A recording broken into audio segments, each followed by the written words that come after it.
الله أكبر.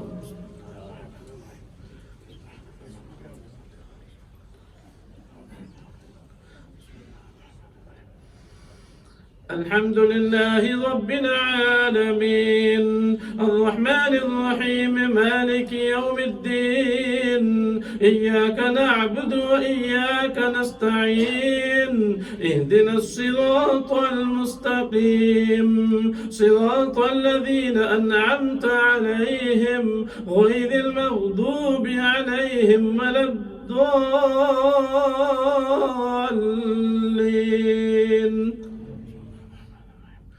قل يا أيها الكافرون لا أعبد ما تعبدون ولا أنتم عابدون ما أعبد ولا أنا عابد ما عبدتم ولا أنتم عابدون ما أعبد لكم دينكم ولي دين. إذا جاء نصر الله والفتح ورأيت الناس يدخلون في دين الله أفواجا فسبح بحمد ربك واستغفره إنه كان توابا. الله أكبر.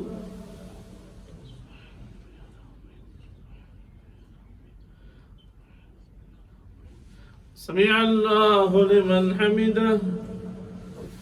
الله أكبر.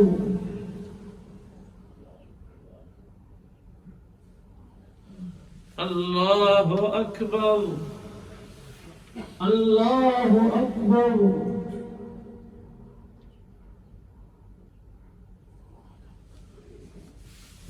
الله أكبر. الحمد لله رب العالمين الرحمن الرحيم مالك يوم الدين إياك نعبد وإياك نستعين اهدنا الصراط المستقيم صراط الذين أنعمت عليهم غير المغضوب عليهم ولا الضالين.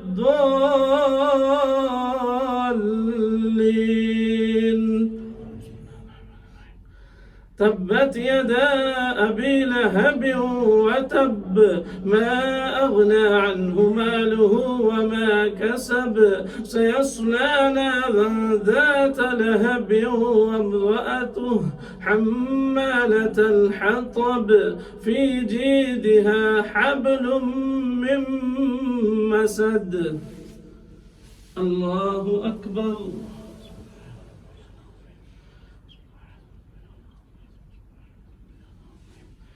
سمع الله لمن حمده. الله أكبر.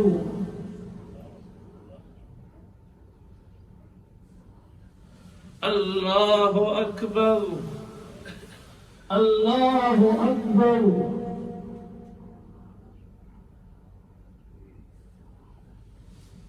الله أكبر.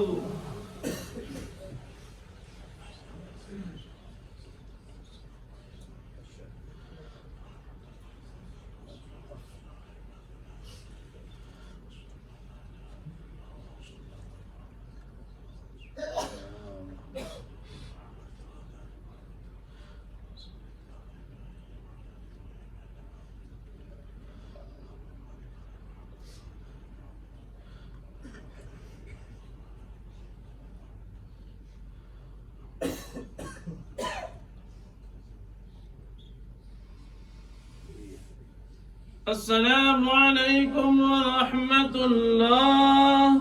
السلام عليكم ورحمة الله.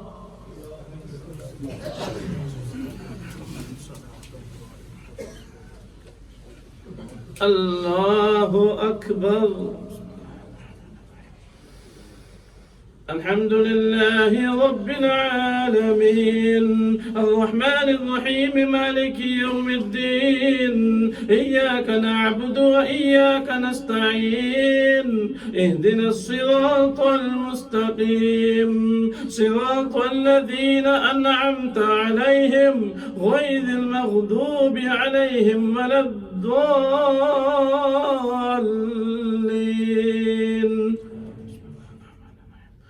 قل هو الله أحد الله الصمد لم يلد ولم يولد ولم يكن له كفوا أحد قل هو الله أحد الله الصمد لم يلد ولم يولد ولم يكن له كفوا أحد قل هو الله أحد الله الصمد لم يلد ولم يولد ولم يكن له كفوا أحد قل أعوذ برب الفلق من شر ما خلق ومن شر غاسق إذا وقب ومن شر النفاثات في العقد ومن شر حاسد إذا حسد قل أعوذ برب الناس ملك الناس إله الناس من شر الوسواس الخناس الذي يوسوس في صدور الناس من الجنة والناس الله أكبر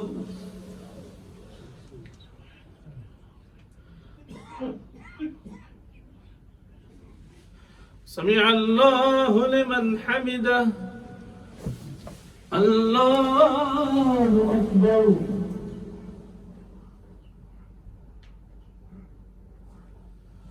الله أكبر الله أكبر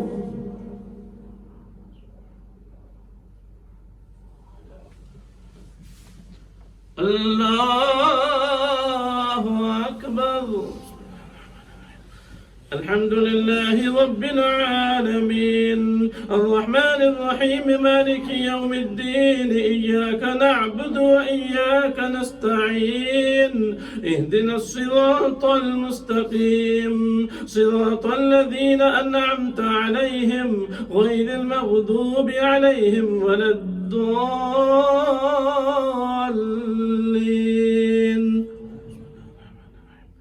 ألف لام ميم ذلك الكتاب لا ريب فيه هدى للمتقين الذين يؤمنون بالغيب ويقيمون الصلاة ومما رزقناهم ينفقون والذين يؤمنون بما أنزل إليك وما أنزل من قبلك وبالآخرة هم يوقنون أولئك على هدى من ربهم وأولئك هم المفلحون الله أكبر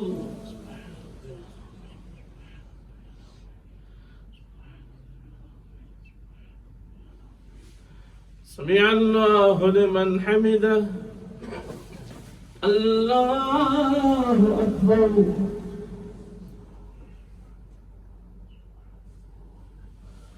الله أكبر الله أكبر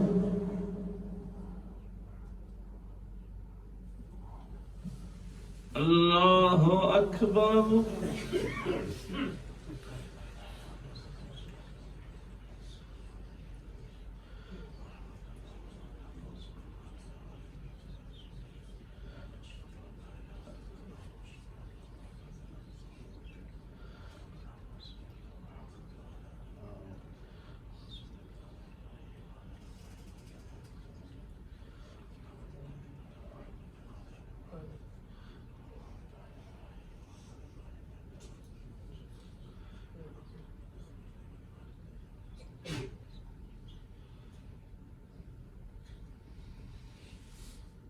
السلام عليكم ورحمة الله. السلام عليكم ورحمة الله. بسم الله الرحمن الرحيم. الحمد لله رب العالمين. اللهم صل وسلم وبارك على سيدنا ومولانا محمد النبي الأمي الحبيب العالي القدر العظيم الجاه وعلى آله وأصحابه وبارك وسلم. اللهم آنس وحشتي في قبري. اللهم ارحمني بالقرآن العظيم واجعله لي إماما ونورا وهدى ورحمة. اللهم ذكرني منه ما نسيت وعلمني منه ما جهلت وارزقني تلاوته آناء الليل وآناء النهار واجعله لي حجة يا رب العالمين. اللهم رب اغفر وارحم وأنت خير الراحمين. اللهم إنك عفو تحب العفو فاعف عنا يا كريم. اللهم إنك عفو تحب العفو فاعف عنا يا كريم. اللهم إنك عفو تحب العفو فاعف عنا يا كريم. اللهم رب اغفر وارحم وأنت خير الراحمين. اللهم رب اغفر وارحم وأنت خير الراحمين. اللهم رب اغفر وارحم وأنت خير الراحمين. ربنا آتنا في الدنيا حسنة وفي الآخرة حسنة وقنا عذاب النار. ربنا تقبل منا إنك أنت السميع العليم وتب علينا إنك أنت التواب الرحيم. ربنا ظلمنا أنفسنا وإن لم تغفر لنا وترحمنا لنكونن من الخاسرين. اللهم رب ارحمهما كما ربياني صغيرا. اللهم إنا نسألك العفو والعافية والمعافاة الدائمة في الدين والدنيا والآخرة والفوز بالجنة والنجاة من النار يا عزيز يا غفار يا رب العالمين. اللهم أجرنا من النار. اللهم أجرنا من النار. اللهم أجرنا من النار يا مجير يا مجير يا مجير. اللهم ربنا اغفر لي ولوالدي وللمؤمنين يوم يقوم الحساب. اللهم ارحم أمة محمد صلى الله عليه وسلم. اللهم اغفر أمة محمد صلى الله عليه وسلم. اللهم اصلح أمة محمد صلى الله عليه وسلم. اللهم فرج عن أمة محمد صلى الله تعالى عليه وآله وسلم. وصلى الله تعالى على خير خلقه ونور عرشه سيدنا محمد وعلى آله وأصحابه أجمعين برحمتك يا أرحم الراحمين.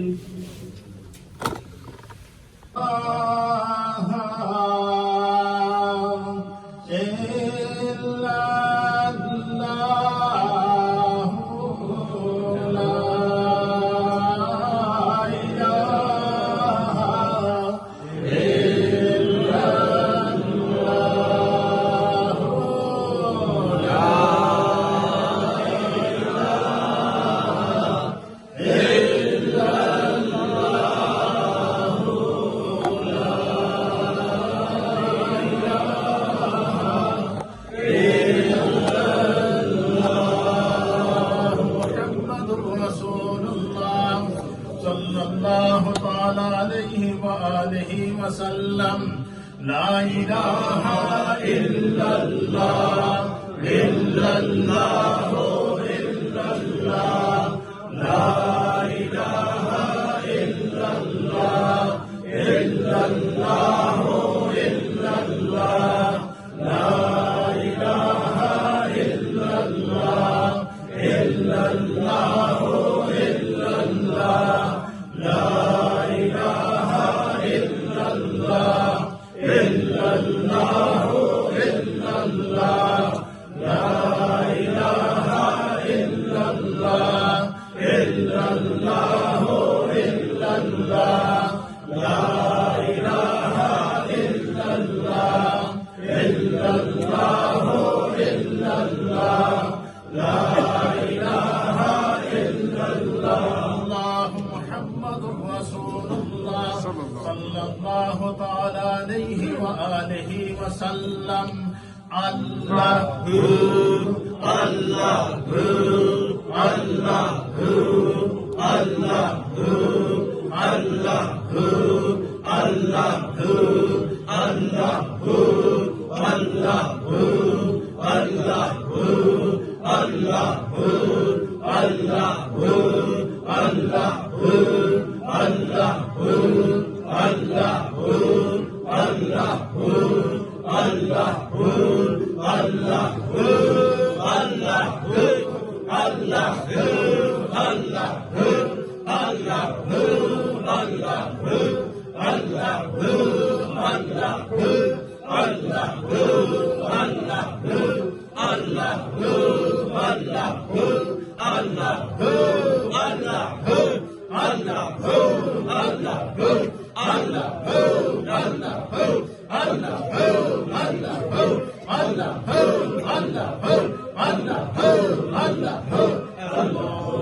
अल्लाहु जल्ला जलालुहु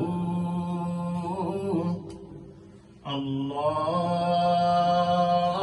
जल्ला जलालुहु अल्लाह ताला के इसमें ज़ात अल्लाह अल्लाह अल्लाह अल्लाह अल्लाह अल्लाह अल्लाह अल्लाह अल्लाह अल्लाह अल्लाह अल्लाह अल्लाह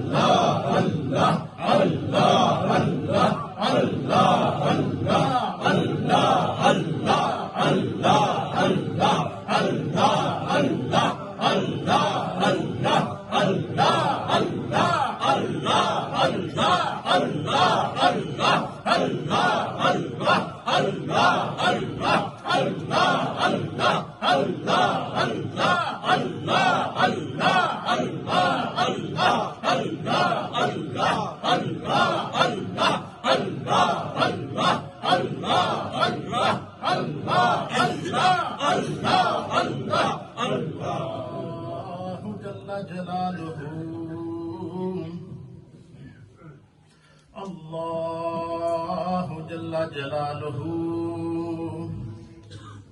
कलमा तमजीद सुब्हानल्लाहि वल्हम्दुलिल्लाहि वला इलाहा इल्लल्लाह वल्लाहु अकबर वला हौला वला कुव्वता इल्ला बिल्लाहिल अलिय्यिल अज़ीम सुब्हानल्लाहि वल्हम्दुलिल्लाहि वला इलाहा इल्लल्लाह वल्लाहु अकबर वला हौला वला कुव्वता इल्ला बिल्लाहिल अलिय्यिल अज़ीम सुब्हानल्लाहि वल्हम्दुलिल्लाहि वला इलाहा इल्लल्लाह वल्लाहु अकबर वला हौला वला कुव्वता इल्ला बिल्लाहिल अलिय्यिल अज़ीम। हर आदमी एक दफा सूरह फातिहा शरीफ और 3 दफा सूरह इखलास शरीफ अपने अपने मरहूमीन के इसाले सवाब की नीयत से पढ़े।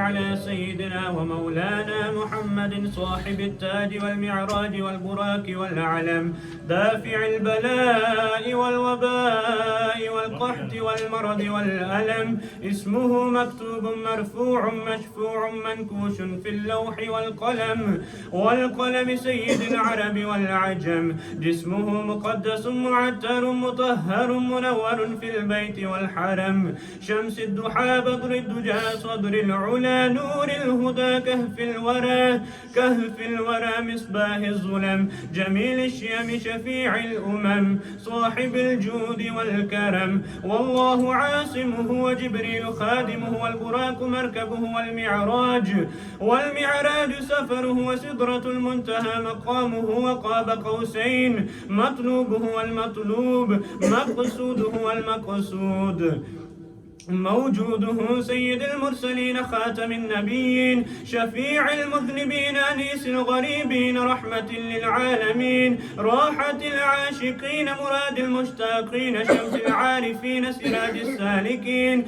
مصباح المقربين محب الفقراء والغرباء والمساكين سيد الثقلين نبي الحرمين إمام القبلتين وسيلتنا في الدارين صاحب قاب قوسين محبوب رب المشرقين ورب المغربين جد الحسن والحسين مولانا ومولى الثقلين أبي القاسم محمد بن عبد الله نور من نور الله نور من نور الله نور من نور الله يا أيها المشتاقون بنور جماله صلوا عليه وآله وصحابه وسلموا تسليما اللهم صل على سيدنا ومولانا محمد وعلى آله وصحبه وبارك وسلم وصل عليه हज़रात मुकरम दुआ से पहले एक बात सुन लें ना तो रमज़ान ख़त्म हुआ है ना तरावी ख़त्म हुई है आज सिर्फ कुरान ख़त्म हुआ है तो ऐसे होते हैं कि बस उसके बाद समझते हैं कि अगले साल तक के लिए छुट्टी है इसलिए कल मस्जिद इसी तरह भरी होनी चाहिए बस हमारे यही उफाद इकराम बकीर नमाज तरावी भी पढ़ाएंगे इसलिए अपनी तरावी मुकम्मल करें और इंशाअल्लाह कल जो है आपको पता है कि जुम्मतुल विदा है और पूरे एहतमाम के साथ पूरी तैयारी के साथ यहाँ तशरीफ़ लाएं इंशाअल्लाह 1:10 पर जो है वो जुमे का बयान शुरू हो जाएगा और कल के बयान के अंदर खुसूसी तौर पर जो है वो हमने ये रमज़ान कैसा गुजारा क्या पाया है और फिर बिलखुसूस जो सदका फ़ितर है उसके जो अहकाम हैं वो सारे तफसील से कल इंशाअल्लाह जुमे में बयान किए जाएंगे तो जो हज़रात काम पर नहीं हैं तो वो टाइम पर आएँ ताकि पहले से जगह जो है वो आपकी यहाँ बनी रहे क्योंकि जुम्मतुल विदा में इज्तिमा ज़्यादा होता है इसलिए पहले से आकर मस्जिद के अंदर पूरे एहतमाम के साथ तशरीफ़ रखें आप सब हज़रात के लिए मैं दुआ के लिए हाथ उठा रहा हूँ अपने कासाए दिल को अपने हाथों को फैलाएँ और आप मेरे लिए दुआ करेंगे मैं आपके लिए दुआ करूँगा अल्लाह ताला इस मोहब्बत के इस रिश्ते को इस दुनिया में भी कामयाब करे और हमारा ये रिश्ता जन्नत में भी इसी तरह आमीन अल्लाहुम्मा सल्ली अला सय्यदिना व नबिय्यिना व मौलाना मुहम्मदिन व अला आलि सय्यदिना व नबिय्यिना व मौलाना मुहम्मदिन व बारिक व सल्लिम व सल्लि अलैहि अल्लाहुम्मा इन्ना नस्अलुका अल-अफ़्व वल आफ़िया वल मुआफ़ात अद-दाइमत फ़िद-दीन दुनिया वल आखिरह वल फौज़ बिल जन्नति वन निजात मिनन नार अल्लाहुम्मा अरहमना फ़इन्नका खैरुर राहिमीन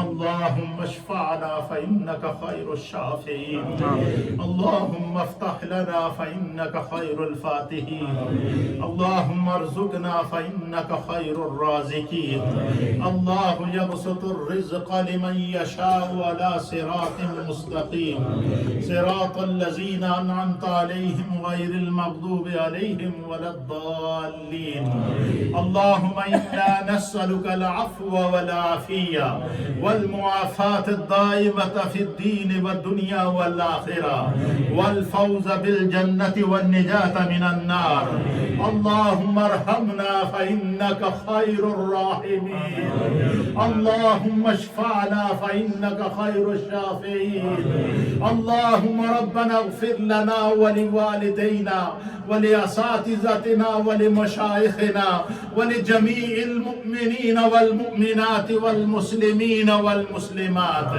الأحياء منهم والأموات يا رب بالمصطفى بلغ مقاصدنا واغفر لنا ما مدى يا واسع الكرم اللهم ربنا ظلمنا أنفسنا وإن لم تغفر لنا وترحمنا لنكونن من الخاسرين اللهم ربنا آتنا في الدنيا حسنة وفي الآخرة حسنة وقنا عذاب النار وقنا عذاب القبر وقنا عذاب الحشر وقنا عذاب جهنم وقنا عذاب الميزان وادخلنا الجنة مع الأبرار یا عزیز یا غفار یا رب العالمین، یا اللہ یا رحمان یا رحیم ارحم عبادک یا رحمان، یا اللہ یا رحمان یا رحیم ارحم عبادک یا رحمان، یا اللہ یا رحمان یا رحیم ارحم عبادک یا رحمان، اللہم اجرنا من النار۔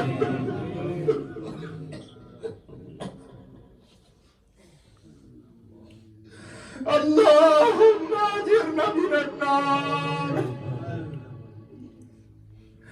اللہم اجرنا من النار، یا مجیر یا مجیر یا مجیر، یا رب کریم تو رحیم ہے، ہم پر رحم فرما، اے اللہ تو کریم ہے، ہم پر کرم فرما، اے اللہ تو ستار ہے، ہمارے پردے فرما، اے اللہ تو غفار ہے، ہماری مغفرت فرما، اے اللہ تو کریم ہے، ہم پر کرم فرما، یا رب کریم ہمارے صغیرہ اور کبیرہ گناہوں کو معاف فرما، اے اللہ ہمارے دانستہ اور نادانستہ گناہوں کو معاف فرما، اے اللہ ہمارے آمدن اور خطاً گناہوں کو معاف فرما، یا اللہ ہمارے ظاہر اور مستور گناہوں کو معاف فرما، اے اللہ دنیا کی زندگی میں اتباع اور اطاعت مصطفیٰ نصیب فرما، مرتے وقت کلمہ طیبہ کی دولت سے مالا مال فرما، یا اللہ اپنے حبیب کے صدقے ہم سب پر اپنا کرم فرما، یا رب کریم ہم گناہگار ہیں، سیاہکار ہیں، ڈوبے ہوئے ہیں، کار مذلت میں پھنسے ہیں، اے اللہ اپنے ہر جرم کا اقرار کرتے ہیں، تو کریم ہے، ہم پر کرم فرما، اے اللہ اپنے ہر گناہ کا اعتراف کرتے ہیں، تو غفار ہے، ہمارے گناہوں کو معاف فرما، یا اللہ اپنی ہر خطا کا اقرار کرتے ہیں، تو خطاؤں کو معاف کرنے والا ہے، ہم پر کرم فرما، یا اللہ ہم میں جو بیمار ہیں ان کو شفا عطا فرما، یا اللہ جو پریشان حال ہیں ان کی پریشانیوں کو دور فرما، اے اللہ جو تنگ دست ہیں ان کی تنگ دستیوں کو دور فرما، اے اللہ جو مقروض ہیں انہیں بار قرض سے نجات عطا فرما، یا رب کریم اس پورے مہینے کے اندر ہم پھر کوتاہیاں کرتے رہے، ہماری کوتاہیوں کو معاف فرما، اے اللہ ہم سستیاں کرتے رہے، ہماری سستیوں کو معاف فرما، اے اللہ ہم نے سستیوں میں اب اشرائے مغفرت گزارا ہے، اللہ ہمیں ہماری سستیوں کو نہ دیکھ، اپنی رحمت کو دیکھ، ہماری مغفرت فرما، اے اللہ ہم نے سستیوں میں اشرائے رحمت گزار دی، یا اللہ ہماری سستیوں کو نہ دیکھ، اپنی شان رحیمی اور کریمی کے صدقے ہمارے پر رحم فرما، اے اللہ یہ جہنم سے آزادی کا اشرا ہے، اللہ ہمیں جہنم سے آزاد فرما، یا رب کریم ہمیں لیلۃ القدر کی ساعتیں نصیب فرما، لیلۃ القدر کے لمحات نصیب فرما، لیلۃ القدر کی کیفیات نصیب فرما، تیری بارگاہ میں تیرے حبیب کا وسیلہ پیش کرتے ہیں، اللہ ہم سب کے حق میں اپنے حبیب کے وسیلے کو قبول فرما، اور نبی رحمت کے وسیلے سے اللہ ہمیں لیلۃ القدر کی ساعتیں نصیب فرما، لیلۃ القدر کے برکات نصیب فرما، اشرائے اخیرہ کی جہنم سے آزادی کی سند عطا فرما، جو مائیں بہنیں ہمارے ساتھ یہاں موجود ہیں، جو اس پروگرام کو دیکھ رہے ہیں، جو سن رہے ہیں، اللہ سب کے گھروں میں برکتیں عطا فرما، ہر ایک کے دل میں کوئی نہ کوئی مراد ہے، اللہ ان کی مرادوں کو پورا فرما، ہر ایک دل میں کوئی نہ کوئی دکھ ہے، اللہ اس دکھ کو کافور فرما،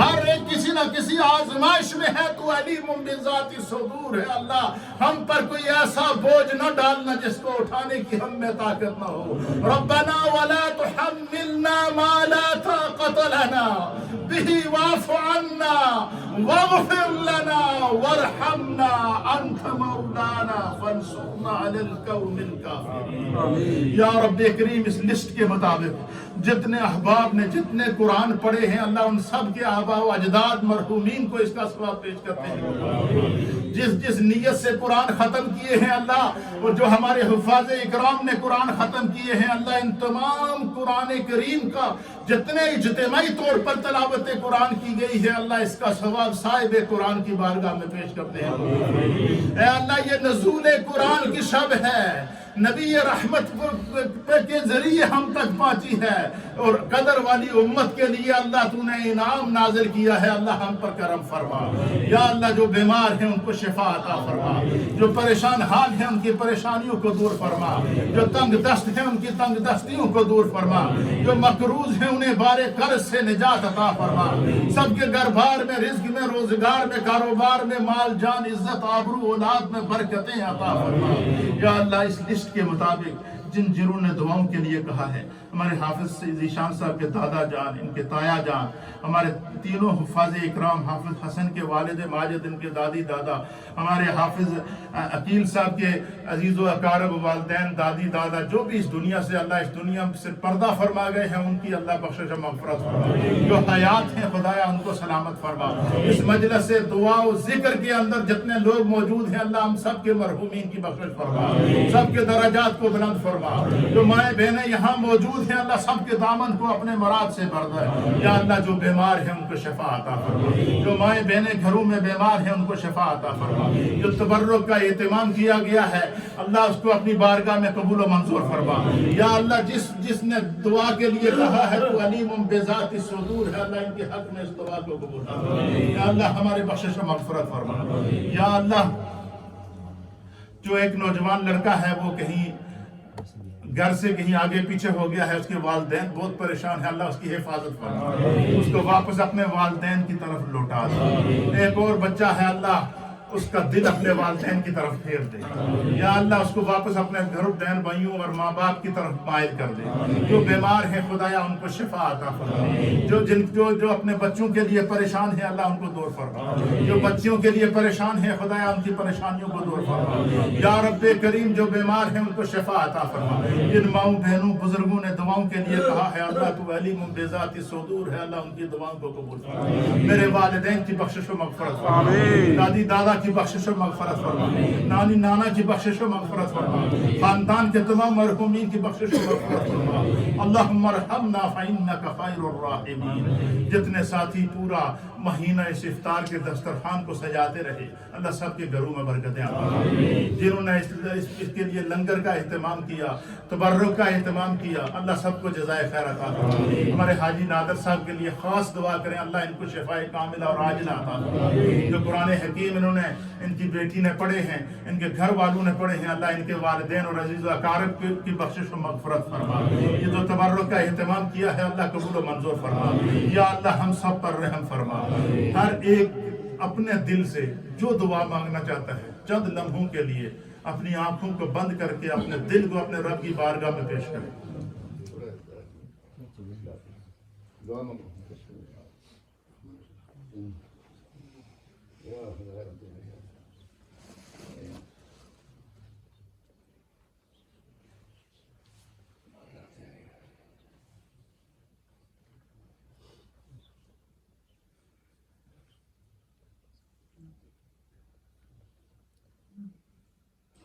ربنا تقبل منا انك انت السميع العليم وتب علينا انك انت التواب الرحيم یا اللہ تو علیم بذات الصدور ہے۔ ہر ایک نے اپنے کاسہ دل کو پھیلا کر تجھ سے کچھ نہ کچھ مانگا ہے، پیارے حبیب کے صدقے انہوں نے جو مانگا ہے ان کو عطا فرما، جس کی جو پریشانی ہے خدایا اس کو دور فرما۔ بہت ساری ماؤں بہنوں بزرگوں نے اپنے بچوں نوجوانوں بچیوں کے لیے رشتوں کے لیے کہا ہے اللہ ان کے لیے اچھے سے اچھے رشتے مقرر فرما۔ بہت سارے نوجوان بچیوں اور بچیوں نے اولاد کے لیے کہا ہے اللہ ان کو نیک اور صالح اولاد عطا فرما۔ بہت سارے لوگوں نے بیٹوں کی تمنا کی ہے اللہ ان کو بیٹے عطا فرما۔ بہت سارے لوگ ہیں جنہوں نے بیٹیوں کی تمنا کی ہے اللہ ان کو بیٹیاں عطا فرما یا اللہ۔ بہت سارے لوگ بیمار ہیں ان کو شفا عطا فرما۔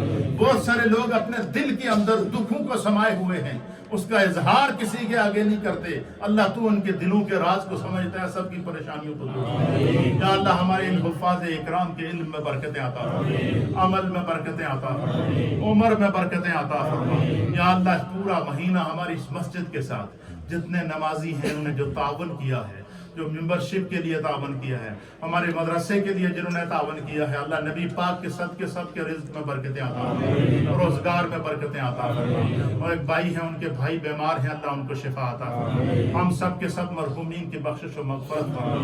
یا اللہ تو کریم ہے، کرم فرما۔ یا اللہ ہمیں لیلۃ القدر کی ساعتیں نصیب فرما۔ بالخصوص اللہ ہمارے جتنے ساتھی میرے ساتھ یہاں اعتکاف میں ہیں، اللہ ان کے اعتکافوں کو قبول فرما، ان کے سجدوں اور تلاوت کو قبول فرما۔ ہمارے حاجی امتیاز صاحب، ان کے گھر والوں کے لیے یا اللہ یہ ان تمام اعتکاف والوں کے لیے سحری کا اہتمام اور ان کی خدمت میں لگے رہتے ہیں، اللہ ان کو صحت و سلامتی عطا فرما، ان کے والدین عزیز و اقارب کی بخشش و مغفرت فرما۔ اس لسٹ کے مطابق جتنے احباب یہ سامنے بیٹھے ہیں، جو اوپر مائیں بہنیں بیٹھی ہیں، جو گھروں میں سن رہے ہیں، جو سوشل میڈیا پہ سن رہے ہیں، اللہ سب کے گھروں میں برکتیں عطا فرما، سب کی اولادوں میں برکتیں عطا فرما۔ اے اللہ عالم اسلام پر کرم فرما۔ یا اللہ فلسطین کے مسلمانوں کو آزادی عطا فرما۔ اے اللہ کشمیر کے مسلمانوں کو آزادی عطا فرما۔ اے اللہ دنیا بھر کے مظلوم اور مجبور مسلمانوں پر اپنا کرم فرما۔ ربنا تقبل منا انک انت السمیع العلیم ببرکت ان اللہ وملائکتہ یصلون علی النبی یا ایھا الذین آمنوا صلوا علیہ وسلموا تسلیما۔ اللہم صل وسلم علی سید الانبیاء والمرسلین وعلی آلہ الطیبین واصحابہ الطاہرین اجمعین۔ رب اغفر وارحم وانت خیر الراحمین برحمتک۔